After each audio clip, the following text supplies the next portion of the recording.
14, 12 है, 14 है, उसके बाद में 8, 6 और 10 है।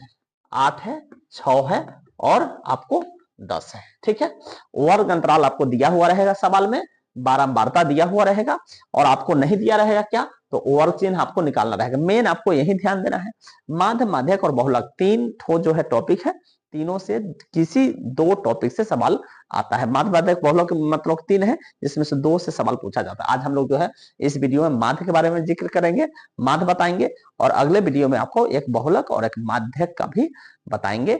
आपको यही मात्र एक एक सवाल आप पढ़ के जाइए, एग्जाम में आपको अलग से पढ़ने की आवश्यकता नहीं होगी। ठीक है, चलिए वर्ग चिन्ह निकालने के लिए हम करते क्या है, सबसे पहले देख लीजिए, इसको हम बोलते हैं वर्ग अंतराल। ठीक है, 100 से 120 क्या है, वर्ग अंतराल। 120 से 140 क्या है, वर्ग अंतराल। 140 से 160 को क्या कहते हैं, वर्ग अंतराल। इसी तरह से 160 से 180 वर्ग अंतराल ही है, 180 से 200 भी वर्ग अंतराल ही है। अब देखिए इसमें एक महत्वपूर्ण बात होता क्या है कि इसका वर्ग अंतराल 100 से 120 के बीच जो 100 है, इसको हम निम्न सीमा कहते हैं। इसको क्या कहते हैं, निम्न सीमा कहते हैं। इसको हम लोग निम्न सीमा कहते हैं। ठीक है, निम्न सीमा कहते हैं। उसके बाद ये जो 120 है ना, इसको हम लोग उच्च सीमा कहते हैं। जैसे इसको क्या कहते हैं, उच्च सीमा कहते हैं। क्या कहते हैं, तो उच्च सीमा कहते हैं। ठीक है, और इस दोनों को अगर जोड़ दिया जाए, इस दोनों को जोड़ दिया जाए और 2 से अगर भाग दिया जाए, ठीक है, इस दोनों को 2 से जोड़ दिया जाए, अर्थात निम्न सीमा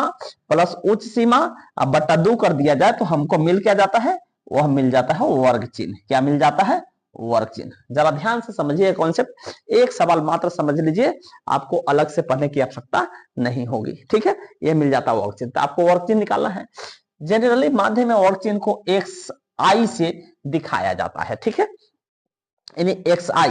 ठीक है, ऑब्जेक्टिव में भी सवाल पूछ सकता है कि वर्ग चिन्ह बराबर क्या होता है, तो निम्न सीमा जो उच्च सीमा बटा 2 होता है। ठीक है, या फिर पूछ देगा 100 से 120 का वर्ग चिन्ह है, ऐसा पूछ देगा। ठीक है, तो वर्ग चिन्ह निकालने के लिए इस दोनों को हम जोड़ देंगे। 100 में 120 को तो 220 होगा, और 220 को हम 2 से भाग करेंगे तो 110 आ जाएगा। ठीक है, 110 आ जाएगा। इसी तरह से 120 में 140 को जोड़ेंगे तो 260 हो जाएगा, 260 का आधा करेंगे तो 130 आ जाएगा। ठीक है जी, समझ में आ रहा है।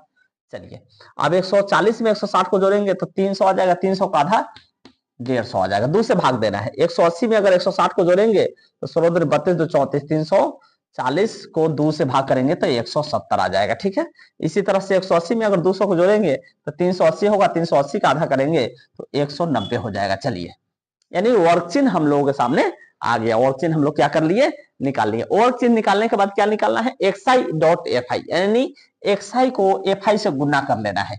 xi तो ये वाला कॉलम रहा, fi होता है बारंबारता, फ्रीक्वेंसी।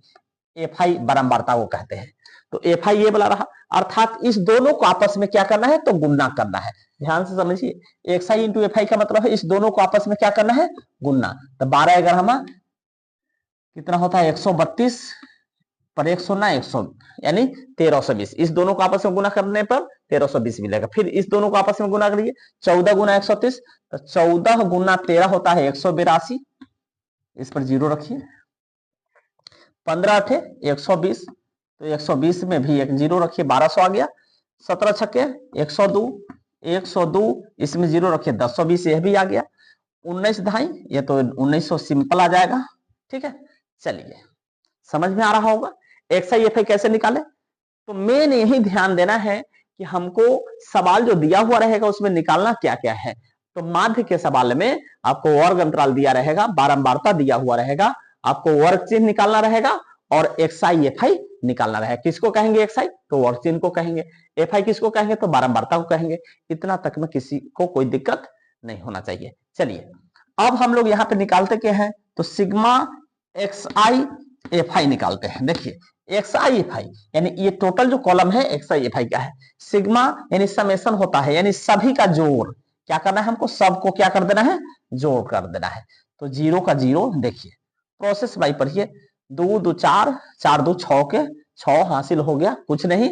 अब देखिए 8 3 11, 11 2 13, 13 13 13 9 7 20 2 22 हासिल 2 हो गया। 3 4 5 6 7, यानी 7260 आ गया sigma x I F I. इसी तरह से अब एफ आई है ना, तो यहाँ पे आपको निकालना होगा सिग्मा एफ आई निकालना होगा। यानी जिस तरह से एक्स आई एफ आई का जोड़ कर दिए हैं, उसी तरह से सिग्मा एफ आई का मतलब इस सभी को बारंबारताओं का योग करना है। 4 2 6, 6 8 14, 14 6 20, 20 के 0 हासिल 2, 1 3, 1 4, 1 5, यानी आगे आपको 50 आ गया। ठीक है, तो माध्य का फॉर्मूला क्या होता है? समांतर माध्य का फॉर्मूला होता है, एकदम सिंपल सा बात है। माध्य को हम लोग ए बोलते हैं, ए फॉर एवरेज होता है, और ये बराबर होता है sigma x I F I बट्टा होता है सिग्मा एफ आई। ठीक है, और ये बराबर कितना हो जाएगा? देखिए इसका value sigma x I F I का वैल्यू आपको निकाला हुआ है 7260, अब बट्टा में सिग्मा एफ आई का भी वैल्यू निकाला हुआ है 50। देखिए 50, ठीक है, अब जीरो से जीरो कैंसिल हो गया, तो 726 में 5 से भागा देंगे, तो 5 से कम 5 हासिल 2, 2 पर 2, 5 चौके 20 हासिल 5 चौके 20 हासिल 2, 2 पर 6 26, तो 50 25 पॉइंट से 1 लेंगे 0, 1 पर 10, तो 5 दूनी 10, यानी 145.2 आपको जो है आंसर आ गया। तो चलिए आशा करते हैं कि आप लोगों को समझ में आया होगा। यदि समझ में आया होगा तो आप लोग लाइक शेयर और कमेंट जरूर करिएगा। यदि हमारे चैनल पर नए हो तो सब्सक्राइब कर लीजिएगा, फेसबुक पेज पे फॉलो कर लीजिएगा। Thank you.